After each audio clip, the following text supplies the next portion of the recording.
I thought tonight that we would, I'm going to let you talk maybe a little bit more than normal, and that's fine. Kind of set the stage of the seven churches. Some say it was 70 AD. I lean toward the 95 to 96 AD. When Rome burnt in 61 AD, 61 or 62 AD, I could be off 1 year. Nero, the first persecution of Christians came in Rome. There was not widespread persecution of Christians throughout the Roman Empire until about 95, or early 90s to mid 90s. I think that's one of the reasons I lean toward the later date. Nero blamed Christians because of his burning of the city. And he had to blame somebody, so they picked on the Christians. But it was more of a local thing, more Rome than anything else. When we get 30, 35 years later, it's widespread. It's widespread. Some politicians, or some historians, there's a big difference. Big difference. There was, over the period, of about 300 years, there were 10 identifiable periods of persecution. If you consider the one in 61, 62 AD, call that the first one with Nero, you can go all the way through the next approximately 200, a little over 200 years. There were about 9 more of those. They got progressively worse. Toward the end, around the year 200, maybe 198 to 205, if I remember my numbers, there were 140,000 Christians that were killed. During that period, one of the, maybe Polycarp or one of those guys, described a mother and a daughter that were, if they didn't renounce or admit that Caesar was God, that they would be boiled in oil, and they were. The Roman soldier that did the boiling of them in oil later became a Christian because of what he witnessed there, and he ended up losing his life. So there's a lot of human interest kinds of stories during all of that time. But it was hundreds and hundreds and hundreds of thousands of Christians that were killed during this period of almost 300 years. We'll call it 300 years. This is in 95 AD, roughly in there, with Domitian in charge. He came into power in 81 AD, and he went out of power in about 96 AD. The temperature was really beginning to mount for Christians. So the Lord in his infinite wisdom, thankful for that, wrote this book of Revelation. And when you think of revelation, remember, go back a few weeks, what does the word apocalypsos mean? To conceal or to reveal? To reveal. To lay things bare, to be known. So far from this book being some sort of cloak and dagger mission, it's just the opposite. In spite of all of these hard times where Christians were being martyred and killed, in some cases by the thousand, the Lord in his wisdom appears to have written this book to not discourage, but to encourage. That you can make it, that you can make it. Be faithful, Revelation chapter 2 and verse 10 says what? Be faithful how long? Till death. And that was going to happen to a lot of them.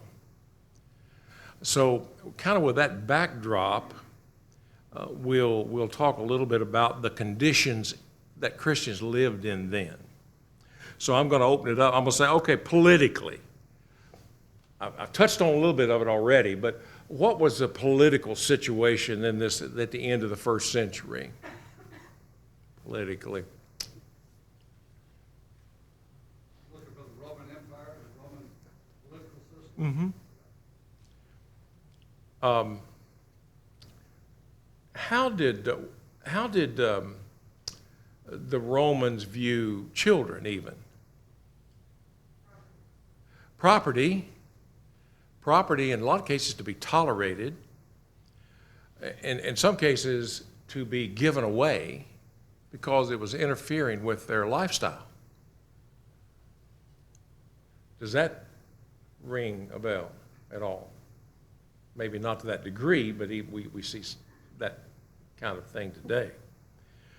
For the first time in 95, the last year of his reign, Domitian says that you will call me Caesar is Lord, Caesar is God, for the first time. Nero never demanded that, or those even in between. So what kind of implications did that have on Christians? You must address me, you must, when you write about me or whatever, in your trade guilds, your trade unions, Caesar is God, that's me. Well, what's the problem there as a Christian, Lance? Sounds like Shadrach, Meshach, and Abednego's problem. That's right. And you remember, he mentioned Shadrach, Meshach, and Abednego. I love their reply to Nebuchadnezzar. Amen. Our God is more than capable, I'm paraphrasing, but is more than capable of saving us. But if he does not, if it's not his will to do so, we will not serve you. He didn't say serve you. We will not bow down to you, better terminology. We're not going to bow down to you. So that's kind of where that's a good point. The Christians, similar kind of situation there 2,000 years ago, roughly. And they were not willing to do it, and that's when heads started to roll, at least in big numbers. Gary. The first commandment, you shall have no other gods before me. That's right. No, that's right. And without getting, in fact, I won't get graphic at all, but I encourage you to read some of the historians and some of the fates that Christians met and how they were killed. I won't get into that tonight, but it's pretty gruesome. What about morally? What was the moral situation in Rome? Go ahead, Lance. Am I right in thinking that orgies and all that was a Roman? Sure, yes, for sure. They took it to a new level. They took it to a new level. Part of some of the religions. Yes, it was on some of the people that worship the little g gods. That was part of their religion was sexual immorality and that kind of thing. I read where the rich people, and there was a tremendous wealthy class and there was a tremendous poor class, and the middle class had shrunk. You know, we're seeing that even in our society somewhat. Said that the rich people trying to outdo one another at parties and that kind of thing, that they would take pearls and they would melt them, these valuable pearls, and put them in their drinks so that they were drinking a more expensive drink than you. I mean, just crazy things like that were going on. It was a lot of parties, extravagance, a lot of money. You know, over half, I think that's right, at least half of the people in the Roman Empire were slaves. They were slaves. So tremendous difference between the wealth and extravagance of one class and the lack of those things in the lower class, and not much middle. Middle class was certainly shrinking. Okay, so morally, what other dangers morally could you get into? Now, the Christians were living in that society. What can happen then and now when we live in a decadent society? What dangers are there for the church? Or are there dangers? Maybe you think there's not any danger. Acceptance, tolerance, for sure. Temptation, for sure. Compromise. Who said that? That's exactly right. Compromising. Complacency, first cousin, same kind of thing. Can it seep into the church? Of course. These things can seep into the church. They can. That was a danger then, and it's a danger today. Doug? One of the ways it creeps in is they just call it love. Same thing's happening today. Say it one more time. I'm sorry. One of the ways it creeps in is they just call it love. The same thing's creeping in today. Okay. This acceptance, this Mhm. complacency. Well, we're supposed to love everybody. Okay. And accept everything.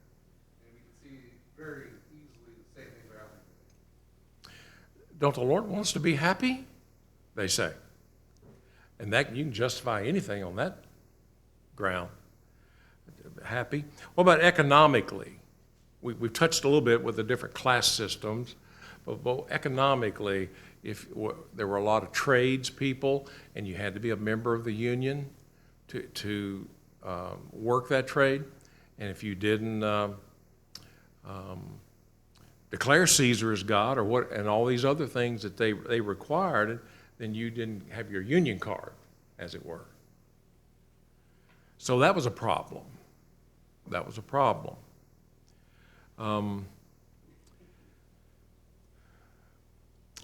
The message, the book of Revelation was written for that day. It's not about Adolf Hitler coming in World War II or Saddam Hussein in 2000. That's not, people make it almost anything. First it was, not first, but World War I, that was part of the Revelation. No.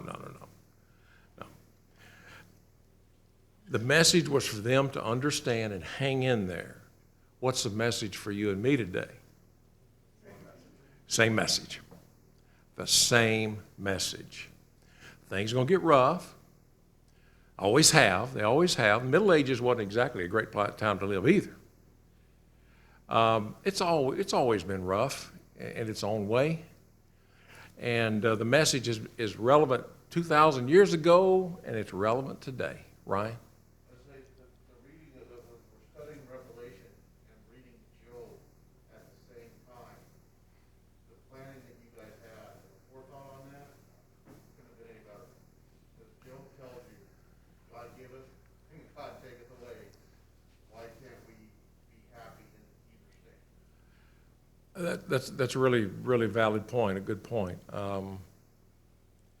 I read that, we've all read it over the last several days, and we've all read it many times before, but when I read Job and that, Job 2, or when Satan comes and God says, if you consider my servant Job, and then he says, well, anybody'd serve you as long as you didn't. So he took their family. Can you imagine all of that happening? And Sean had a lesson on that. And you still retain your integrity, would you do that? I don't know.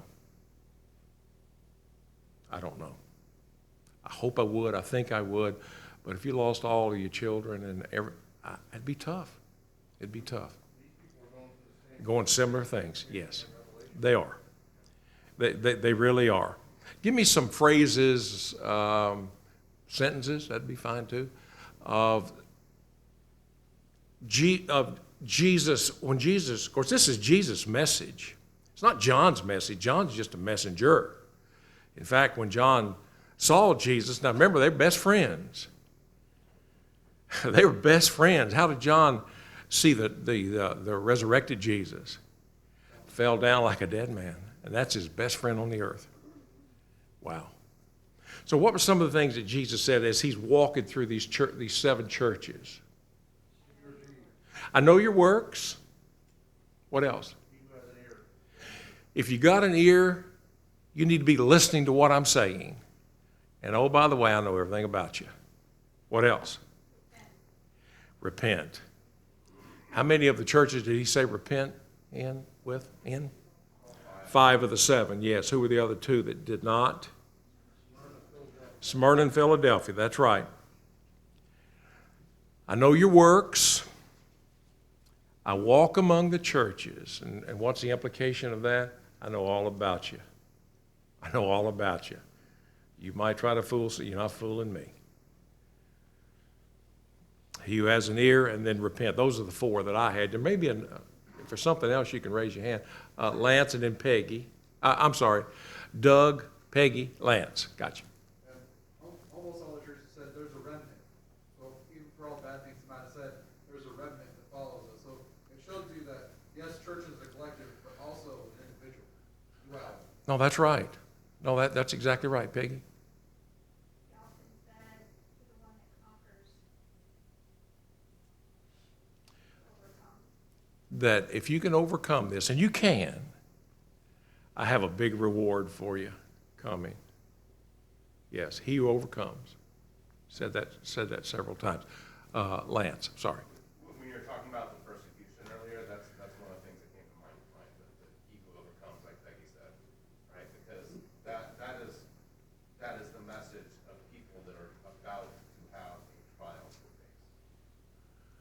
And you said there's 10, right? 10 persecutions over about 300 years, maybe 275 years, something like that, yeah. Yep. Ephesus, the city of Ephesus. We talked in great detail about that one, actually. I think we took 2 lessons on that because it was a lot to talk about. I just wrote a few things here. They had 7, if I counted them right, imagine that, 7 good qualities. Now, some of you are counting right now going, I don't know if that was 7 or not, but I think I got them right. 7. They had 1 bad quality. 7 out of 8. That's 87.5%. That's pretty good. What was the big one? Love for Christ. And if you've gone cold on your love for Jesus, you've probably gone cold on your love for others too, probably. I don't think that's stretching at all. He lists these things that you're doing. And, you can almost see them, well, get their chest out a little bit. That's pretty good. And then he says, this one thing I have against you, you've lost your first love, or you left your first love. What do you think that means exactly? We touched on some things on the other slides about what that might entail or imply. Go into your brain housing group and try to bring those up. You remember? What could that be? Love of the truth. Okay. John? She said, seek ye first the kingdom of righteousness. Okay. Matthew 6:33. Yeah. They had their priorities mixed up, John. Would you say that? Priorities were misplaced. It's a good one. Ryan? Mr. Rick said it on, I think it was Sunday, about get fired up. And I think they might have had a love for Christ. We all have love for Christ. But how hot is it? How fervent is that heat? Is it hot enough to do what we need to do when someone's sitting next to us and teach them the Word of God? Or do we just put our earbuds in and go? Yep. Yeah. Isn't that our goal? Isn't that our job? Maybe we have lots of goals in religion, but isn't that kind of the job that we're Jesus told us to do? He said, you need to be out preaching and teaching. Well, what if they won't listen? Not your problem. God gives the increase. The gospel is still powerful. We've seen that recently, Gary. Thought I wonder sometimes if it's not a losing the fear of God. Mm-hmm. Remember, that's the beginning of it all. We've got to really fear Him first. When we think about the throne scenes, today I read the last half of Isaiah chapter 5, where Isaiah was warning them about it coming. And we got to understand who we're dealing with. This is God. And we need to fear Him first. I just wonder if that doesn't play into whatever it is we start to lose. Well, it could be. I've used that term before. Who are we dealing with here? Sometimes we think we're dealing with a friend or an acquaintance. So who are you dealing with here? God don't play games with this stuff. And Jesus said that to the Ephesians. Lost your first love, brother? Not going to work for you.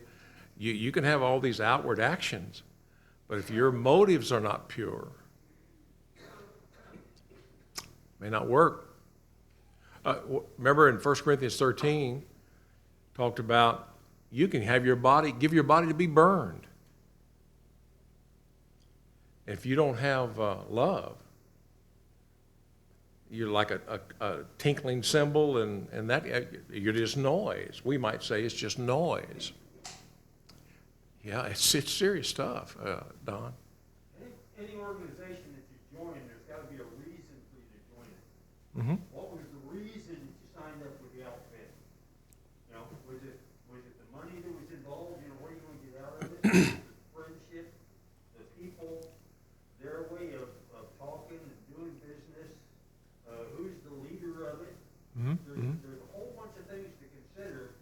And if you enter the church and think it's going to be a rosy road all the way and joys, you know, without end, and then all of a sudden you're confronted with, well, I can't earn a living anymore because I don't have the ash on my forehead, Right. and I can't do this and I can't do that, and they're going to come around and kill me if I do that. It kind of makes you sit back and wonder, is it worth it? Well, that's a What are these people doing? No, absolutely, and that's not an invalid question.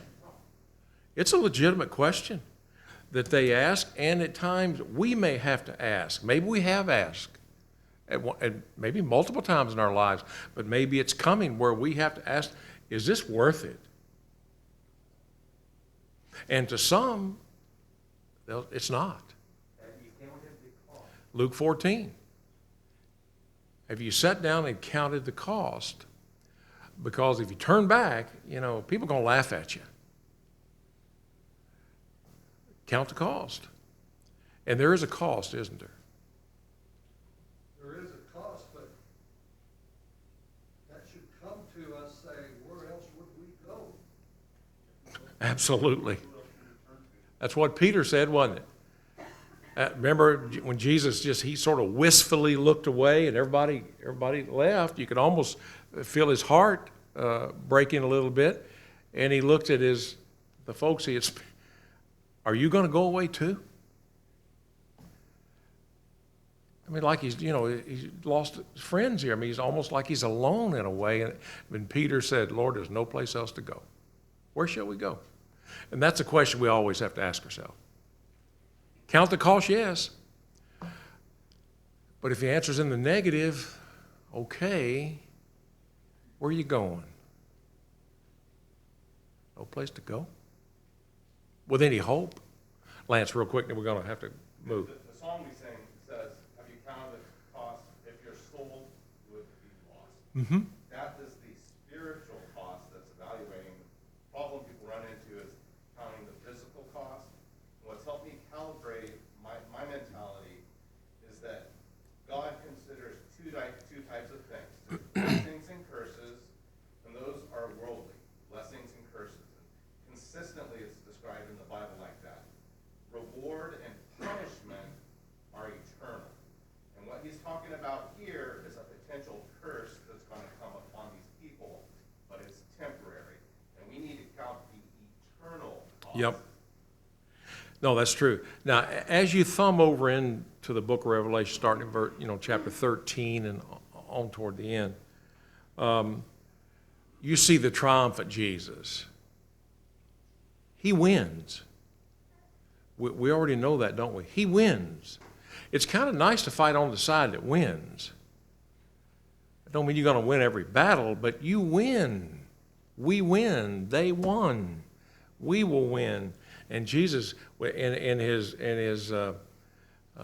visionage that he gives to all of us, or in the book there is, it's okay. It's going to be worth it. Because you see who I am now. I'm not a carpenter anymore. I win. And you want to be on my side. You want to be on my side. But it may get rough. Good points. Okay, Smyrna, chapter 2. One of the churches, one of the two that we decided, no, we didn't decide, the Lord decided that there's nothing negative to say about them. But now were they on cruise control? Boy, The Lord didn't have anything bad to say about us. Life is good in Smyrna. Is that what it says? No. He says, look in verse 9 of chapter 2. We won't read it all, but I know your works. Tribulation and poverty. But you are rich. And I know the blasphemy of those who say they are Jews and are not, but are the synagogue of Satan. Do not fear any of those things which you are about to suffer. So this was not a materially wealthy church, Smyrna. And they were going to have to face even up to death. And he says, you be faithful to death. And then here's this question. I guess we kind of jumped ahead a little bit, but it's okay. Is serving Christ and the salvation he offers worth whatever pain and suffering this life may bring? Now, a church can decide that, elders or whatever. Yes, it is. But it comes down to what? It's individuals. Each of us have to decide and answer that question. You have to answer that question. Now, here's the one of the nice things about being a Christian, as long as the world stands. At different times, particularly early on in my life, I answered that no. I enjoyed the world too much and the things it had to offer. And God, in His mercy and long suffering, said, let me read you this question again here, Mitch. And how are you going to answer it this time? So, if you're somewhere in the middle where you're not sure, get sure, and maybe with a little time you can become more sure. But the Lord knows our works, and He knows how we answer that question. Does that make sense? Anybody else ever been there besides me? This is probably confessing some things up here, but I suspect I'm seeing heads nodding, and thank you for doing that. We've been there.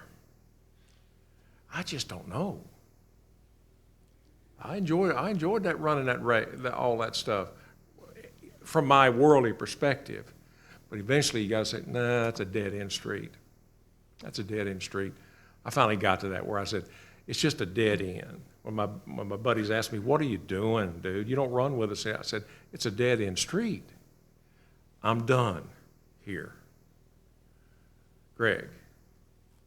Just reminded of Hebrews 11. The Hebrew writer goes through all these people of faith, and he gets to the end of his list, and it's just a nameless list of people who are martyred and sawn asunder and wandering. And he just throws in just a little point on the side. He says, of whom the world was not worthy. Sometimes we get ourselves caught up in making this evaluation of is it worth it or not based on worldly. Right. The reality is the world isn't worthy of true faithfulness. That's right. The Hebrew writer points it out, and that's what the Revelation is to. It's not worthy because it's something that's godly. Yeah. And that's what God recognizes is that true faithfulness that binds to Him. And that's hard for us to get our eyes off the world and get our eyes on Him. That's true. That's well said. Well said. Don, and probably gonna be tough to get through all 7. In verse 9 and 10, you're talking to the church at Smyrna. He uses 2 words. One of them is translated as Satan. The other is translated as the devil. The first one, Satan, as it occurs there, here is the accuser. Here is the one who is an adversary. But he's not like that Satan who is the angel standing before hell with the sword ready to kill. The one is the influence, the other is the dead stop. The devil is going to stop you dead in your tracks by putting you to death in this one. Mm-hmm. But you've got the adversary that if you do not have Jesus by your side in that death, that adversary is going to continue right on into judgment. That's true. I don't know. Greg brought about Hebrews 11. All those names are encouraging to me because they were human beings and they went through a lot and they weren't always as strong as they. When I get to Samson, Dude, he was a womanizer. He was all these things. And at the end, in this hall of fame, if you will, Samson's name is there. And Samson had pulled that last big act when he pulled everything down on him, and he had to learn a lot of hard lessons. There's hope for you and me if there was hope for Samson. And Samson would not be there in Hebrews 11 if he didn't make it. I can tell you that he wouldn't, Sean. I was gonna tell you to stop, 'cause I'm preaching on Samson in 2 weeks. Did he have a town hall? Yeah. Already finished. For the record, Sean says not to be saying any more about Samson. But you know how we read these things and we think, oh, he was a bum. I wouldn't ever have done that. Well, you might have. But how he turned out at the end, and to God's mercy and his grace to save a man like Samson who got it right at the very end. There's hope for you, and there's hope for me. What?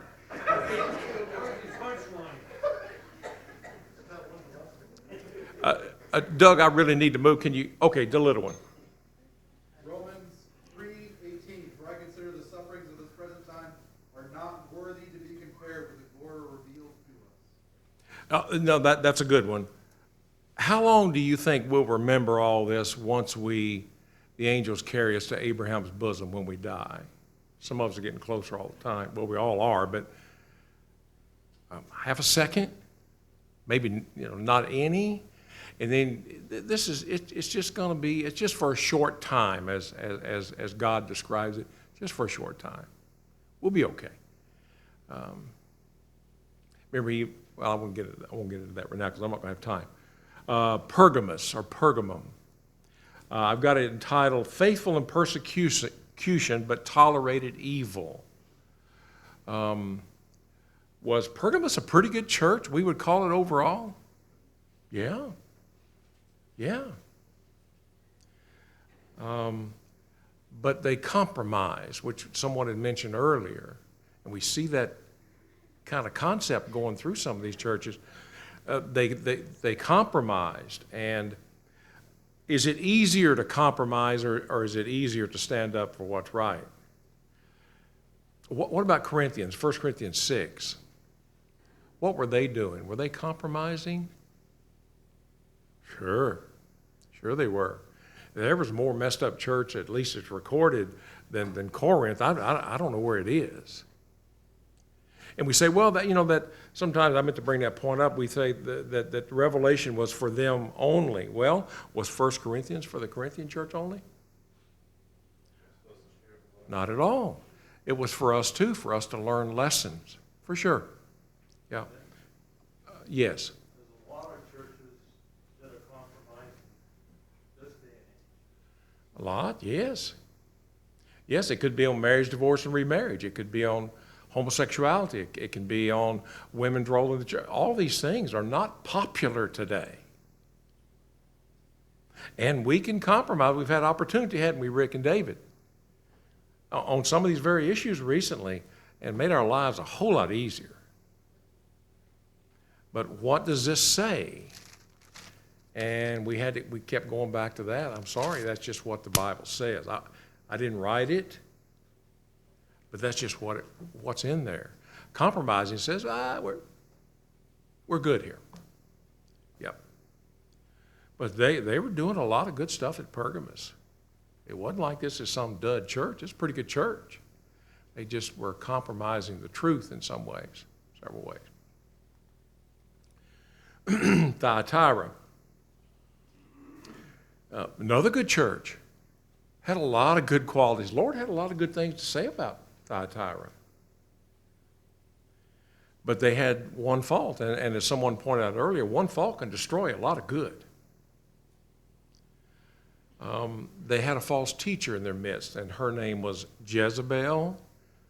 Don't think that was her real name, but it was a woman who's a prophetess, and evidently had a following. And there were people that were right in with her. And the Lord says, can't do that. You can't do that. Still at work today. When I say the word, not so much anymore, but when we were young people coming along, there was a term called situation ethics. And I see even the younger people going, yeah, I get it. What does that mean in a nutshell? Situation ethics.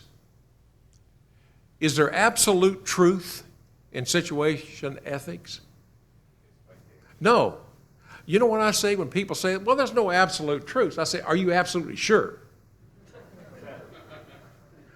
What? That generally stops that conversation. There's no absolute truth. There are absolute truths. Not because I said them, I'm nothing. Because the Bible says them. But that could have been going on. We see that in some churches today. Let's go along to get along. You heard that one. Let's go along to get along. Well, everybody wants to get along. I mean, people won't go along with you until they get along with you. I firmly believe that. But not get along at any expense, right, Alan? You know, it's all right here.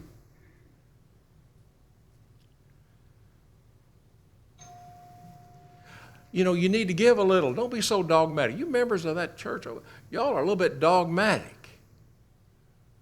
Well, okay, guilty. We're dogmatic about the truth. What's truth? My opinion? My opinion's worth nothing, and neither is yours. What does this say? Well, that was the first one, right?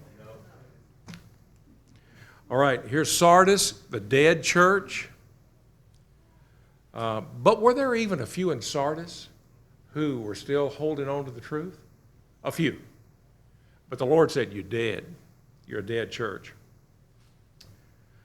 Probably loved the world, worldly pleasures, had a good reputation on the outside, but not a good reputation on the inside where Jesus is. Big difference.